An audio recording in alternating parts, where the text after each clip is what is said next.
ఈ పిఎస్సి సమావేశంలో కాంగ్రెస్ ప్రభుత్వం ఇందిరమ్మ రాజ్యం ఏర్పడిన తర్వాత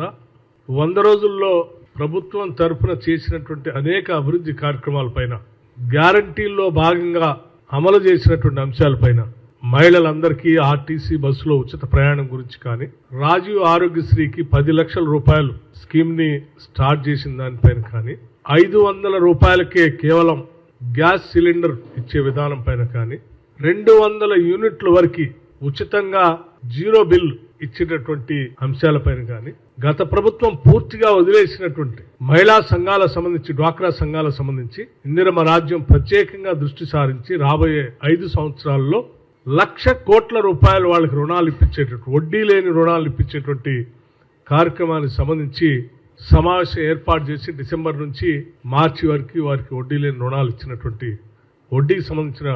నగదును చెల్లించిన విధానం పైన కానీ, ఈ 100 రోజుల లోపలనే దాదాపు 30,000 ఉద్యోగాలు, ప్రభుత్వ ఉద్యోగాలు నియామకాలు ఇచ్చినటువంటి పైన కానీ, ఇచ్చిన మాట ప్రకారం పబ్లిక్ సర్వీస్ కమిషన్ ప్రక్షాళన చేస్తామని చెప్పి పబ్లిక్ సర్వీస్ కమిషన్ నియమించడమే కాకుండా ఈ సంవత్సరానికి సంబంధించి జాబ్ క్యాలెండర్ కూడా ప్రకటించినందుకు, అంగన్వాడీ వర్కర్స్, ఆశా వర్కర్స్, మధ్యాహ్నం భోజనం వంట చేసేటువంటి మహిళలకు సంబంధించినంత వరకు, అంటే రాష్ట్ర వ్యాప్తంగా తీసుకున్నటువంటి ఈ అనేక అంశాలపైన ఈరోజు సమావేశంలో పిఎస్సి సభ్యులందరూ కూడా అభినందించినటువంటి విషయాన్ని ఈ సందర్భంగా మీ ద్వారా తెలియజేస్తా ఉన్నాం.